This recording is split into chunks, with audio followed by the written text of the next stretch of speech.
What up, T Squad? Loving Hip Hop Atlanta is back for part 2 of season 11. We are on season 11, episode 16.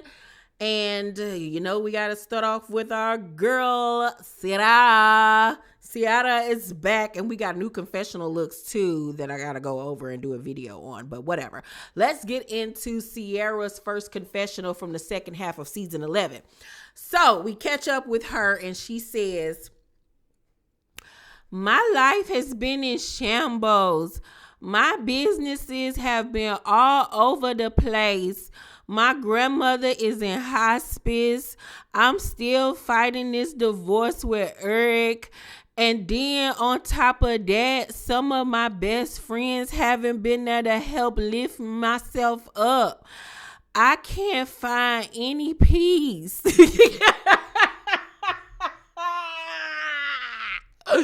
Woo, she's back. So she's going through it, obviously. But remember, I did a video over a month ago where I showed y'all new details on Ciara's new boo thing, how they got each other names tattooed on each other, child. That girl ain't learned nothing. Then we see Karlie invites the cast to her listening party on the beach. And I was like, where is there a beach in Atlanta? Am I missing something? I don't know, but she performed. The song was actually good. It was actually a really good song. I was honestly shocked.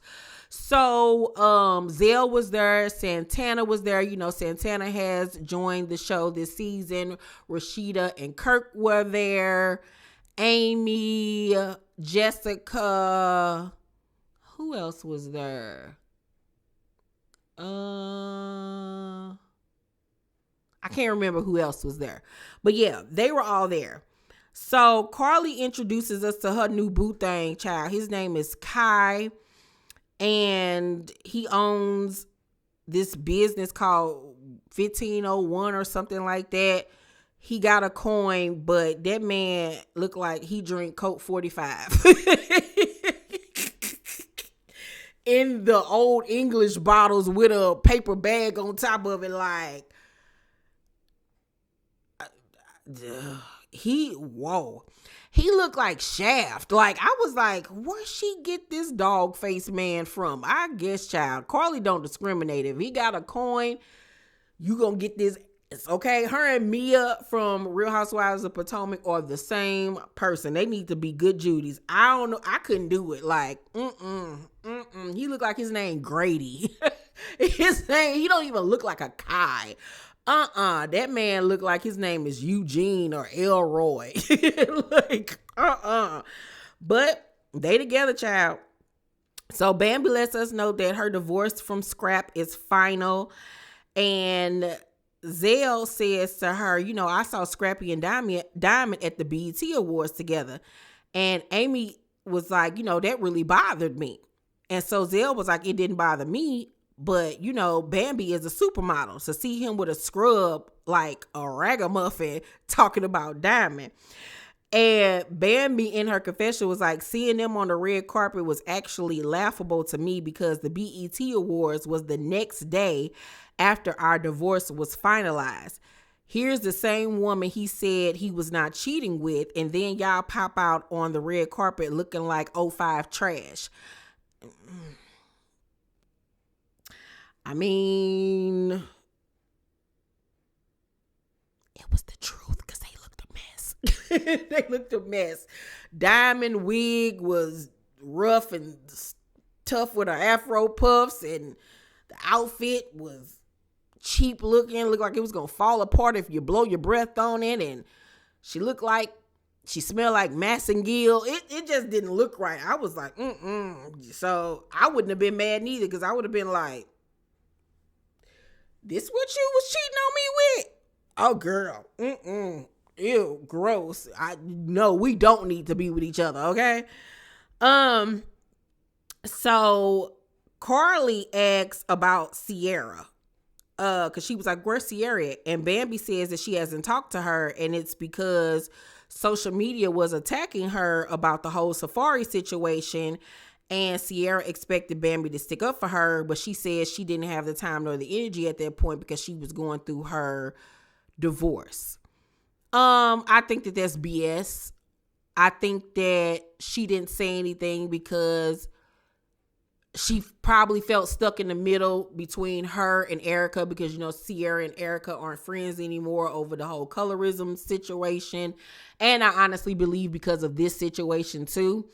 But I do think that she did Sierra dirty by not having her back with the whole Safari situation, especially because she knew from the beginning about it and she tried to play it off and act like she didn't know, but we'll get into that in a minute. But she could have at least, it don't take you nothing to literally put out a tweet to show support for your friend. This girl didn't argue with y'all men for y'all and all types of stuff, and you couldn't even do that for her. Okay. So Spice has a party for her new single, and everybody dresses up in outfits that she wore in the video. Sierra is asked where Bambi is, and she really doesn't give that much information. She was just like, she was over there finalizing her divorce. And it really stood out that she didn't talk bad about her or anything like that. She didn't even really go into what was going on between them two. Spice and Renni want to work on their anger management, so they decide they're going to take a course together, which we all know Spice really need. Scrappy got his own place. Hallelujah. Thank you, Jesus. He's still living there. I went on his Instagram page literally last night while watching the episode, so he's still there. His daughter was filming with him. We're introduced to his aunt, Donna. Mama D was in the house. Mama D has lost so much weight. She is so skinny. And then Chaotic came by the crib, and they suggest, even his aunt and Chaotic suggests that he throw a divorce party.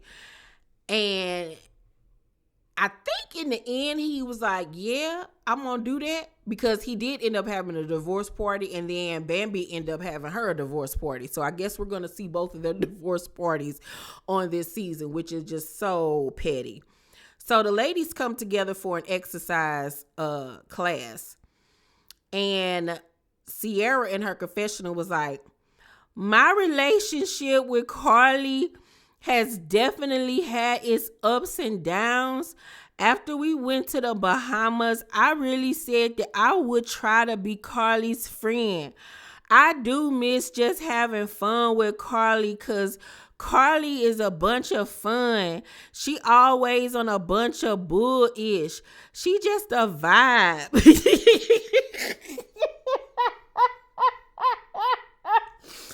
Y'all, doing Sierra voice will never not be funny to me.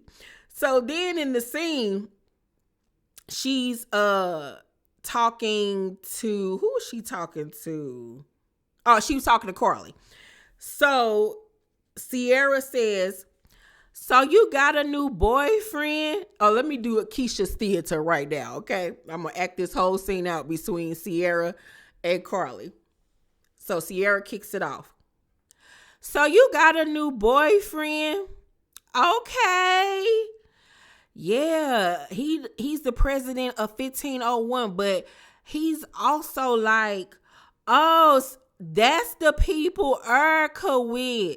Yeah, and me and her got a song together too. Oh, that's dope. What's been up with you though, sis? I just been having so much going on. My grandmother is in the hospital.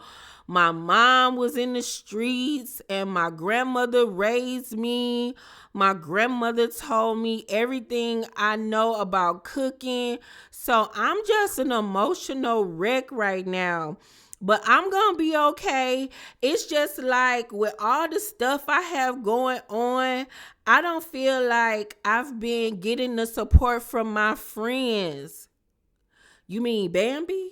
I talked to Bambi and I was like, I really want you and Sierra because y'all got a good relationship. Please. I do miss her. I just want her to understand that what I need from you is understanding. How can we communicate if you don't hear what I say? What I need from you is understanding. So simple as 1, 2, 3.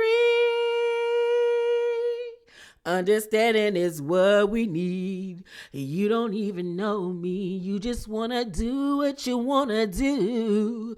Okay. You know how hard I go for my friends, but I feel like I go extra hard for Bam. And I don't feel like it was reciprocated at all. Sierra confessional. I haven't spoken to Bambi in months. And before then, we were like sisters. We was like this. Some people would even say we was like scissor sisters. But I wouldn't say that because I don't really like girls like that. But anyway, it all started because of that bullish that went down with Safari ass. She didn't want to let Erica know that she actually knew about it. Bambi pretended like she didn't know anything about it, but after Safari called, I called Bambi first. After the show aired, everybody went in about how bad of a friend I was because I never told Erica. And I just feel like Bambi could have stood up and defended me because she knew the real. So a conversation is needed to be had. So I have it. So do you feel like you can forgive Spice? I have to forgive her, but there is no reason at all that you should put your hands on somebody. She needs to be held accountable. She needs to be held accountable. You're right. She do. But when I talk to Spice, I don't know what everybody else be talking, but I be like, look, girl, you need to calm the F down with all that rah-rah-ish. I know she misses you. This is what we have to do. I got to work on my friendship with the Bam, and you got to work on your friendship with Spice, okay? Pinky swear. I feel like I have tried. I feel like I'm begging at this point, and I don't want to do no more begging at this point. I feel you, girl. Don't nobody want to beg nobody for friendship, but we gonna try, okay? We gonna try. And see. Oh my God. I agree with Sierra. I do think that, like I said, Bambi left her out there in the cold to handle all of that situation on her own when she knew that she knew from the beginning what was said and what happened between Safari and Sierra. I don't think Sierra wants Safari or anything like that.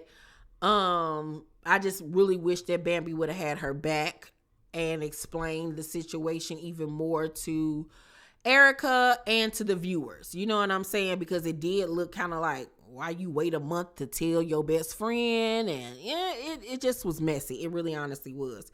So Scrappy gets together with his boo thing baby mama Erica for a romantic date. Now she assumed that they were just going to have a few shots with each other, but he just set up a whole little shindig for her. And he tells her that he been thinking about how it would be with them now, with them being older and more mature. And he said that he couldn't wait to get his divorce so he could ask her out on a date. Scrappy to me is just all over the place. I feel like Scrappy don't know what he want, don't know who he want. I feel like he just go from pillar to post, from this woman to that woman. And he just keep on doubling back to the same three women. And I could very well see him and Bambi getting back together. I think that he has love and feelings for all three of these women. Honestly, truly. I watched Diamond's interview with Carlos yesterday, and I saw the receipts that she put out, how he was still hitting her up for Christmas, sending her FaceTimes, wishing her Merry Christmas, saying he missed her and all this, that, and the third. Like, that man don't know what he want to do. And I just wish that these women would stop playing with him. Like, tag yourself out of this equation, because he gonna continue to go back and forth between y'all. And I'm trying to figure out what Scrappy got in between his legs that got y'all going crazy, because Scrappy looked like he smelled musty. Like fried rice. Like, no. Egg fouillon gravy. Absolutely not. I don't get it. She asks what he wants, and he says he wants to be married and have a family. Sir, you just had that, but okay, maybe it wasn't meant to be with her. Do I think that him and Erica meant to be together? Absolutely not, because the same issues that they had in the past gonna come up. He gonna still be out here doing stupid stuff that he ain't got no business doing. He already was messing with you and Diamond at the same time, overlapping y'all this season. Like, no, it's too much. Let it just be. Be good co-parents and friends. No. And then she reveals to him that she never got married because of him, because she never wanted to be in a predicament how when they were engaged and he wasn't ready for real at the time, and she don't ever want to go through that again, which is understandable. But child, I'm moving on and moving on up. Okay. So then at the end of the episode, Spice and Renni do a PTSD boot camp, and they discuss abuse and death of loved ones. And Renni cries, of course, over her mama. And then one of the other exercises is near-death experiences. And Spikes breaks down immediately and just cries and screams. And she reveals that, dying was her biggest fear. And it makes her think about, the fact that any day she could go. And she doesn't, of course, want to leave her kids behind. She says she wakes up every day and cries, and she realizes that what she went through with her health situation has affected her attitude. You know what I'm saying? I mean, it's obvious that something like that would be very traumatic on a person. She's gone through a lot. Maybe she's angry at herself, angry at the world. I don't know, but it's still not okay to treat people the way she was treating people last season. It's not okay at all, especially with the Karlie situation. Yeah, you cannot like her, but you ain't have no reason to fight her, because Karlie ain't no fighter, and you can beat her up, and it was just doing team too much for me. Team too much. Overall, though, I'm going to give last night's episode of Love and Hip Hop Atlanta, I'm going to give it a C+. It really wasn't a lot going on this first episode back, but it looks like things are going to heat up as the season goes on. I will say that I thoroughly enjoyed the first half of season 11. Like, I feel like we got old Love and Hip Hop back. Like, we back in the saddle, and I'm appreciating it. Y'all let me know what y'all thought about the episode down below in the comment section. Make sure to thumbs up this video, like and subscribe, hit that notification bell button. I love you guys, and I'll see you on the next video. Bye.